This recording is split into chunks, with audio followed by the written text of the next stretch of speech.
जय गुरु जी। शुक्राना गुरु जी। सारी संगत को जय गुरु जी। संगत जी, हम आज तीसरे पद की बात करेंगे। प्रभ के सिमरन रिद्ध सिद्ध नव निध, प्रभ के सिमरन ज्ञान ध्यान तत्बुद्ध। संगत जी, गुरु की वाणी में ही सब कुछ है, इससे बाहर कुछ भी नहीं है। गुरबानी को पढ़ने, समझने और अपनाने से सभी रिद्धियाँ सिद्धियाँ, सब तरह के खजाने प्राप्त हो जाते हैं। और सबसे बड़ी दौलत क्या होती है? वे क्या है जो हमें चाहिए?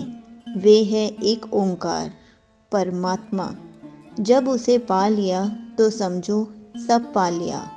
गुरु साहिब जी फरमाते हैं कि सभी रिद्धियाँ सिद्धियाँ और खजाने प्रभु के सिमरन से प्राप्त हो जाते हैं और प्रभु के सिमरन में ही मन को ज्ञान ध्यान, तीव्र दृष्टि एवं बुद्धि का सार प्राप्त होता है।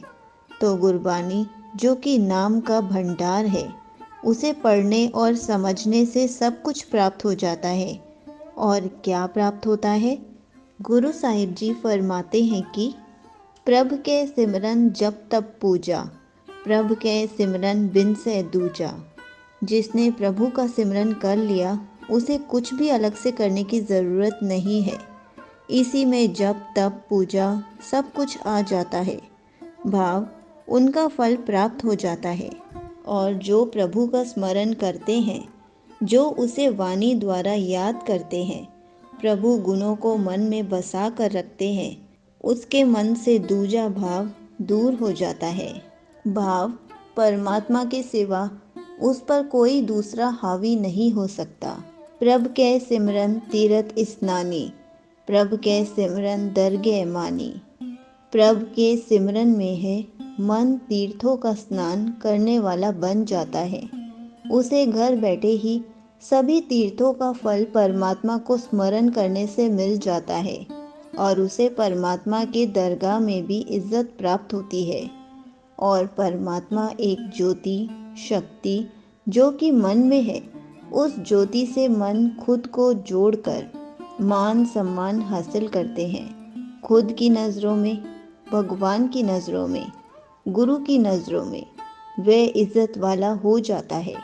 और क्या क्या बदलाव आते हैं? प्रभ के सिमरन होए सुभला, प्रभ के सिमरन सुफल फला। प्रभु का नाम हर पल याद रखने वाले को उनका हुक्म प्यारा लगने लग जाता है। फिर लगने लगता है जो कुछ प्रभु की तरफ से हो रहा है, भला हो रहा है। और प्रभु का सिमरन करने से उसको सभी फल प्राप्त हो जाते हैं। अर्थात उसका जन्म मनोरथ, जिस कारण हमारा जन्म हुआ है, उसका मन पूरा कर लेता है। उस एक से एक होकर से सिमरे जिन आप सिमराए, नानक ताके लाग उपाय। एक बड़ी ही प्यारी बात गुरु साहिब जी फरमाते हैं। संगत जी, ये बात हमारे लिए अलग हो सकती है, लेकिन जब गुरबानी की गहराई में जाएंगे तो यही बात अच्छी लगेगी। गुरु साहिब जी फरमाते हैं कि सिमरन में भी वही लग पाते हैं कि जिसे प्रभु खुद प्रेरित करते हैं, जिसे खुद इस तरफ लगाते हैं, वही स्मरण करते हैं। हमारे मन में ये सवाल आ सकता है कि हमें फिर इस तरफ क्यों नहीं लगाया? संगत जी, लगाया है, इसलिए आप सभी ये वीडियो देख रहे हैं। जब वे हमें किसी तरफ लगाते हैं तो उससे जुड़े रहने के लिए बहुत सारे साधन भी बनाते हैं। और गुरु साहिब जी फरमाते हैं कि जो इस तरफ लगता है, जो प्रभु को मन में पल पल बसा के रखता है, मैं तो उनके चरण स्पर्श करता हूँ। ये बहुत बड़ी बात गुरु साहिब जी फरमा रहे हैं। यहीं पर तीसरा पद अष्टपदी का समाप्त होता है। जय गुरु जी। शुक्राना गुरु जी।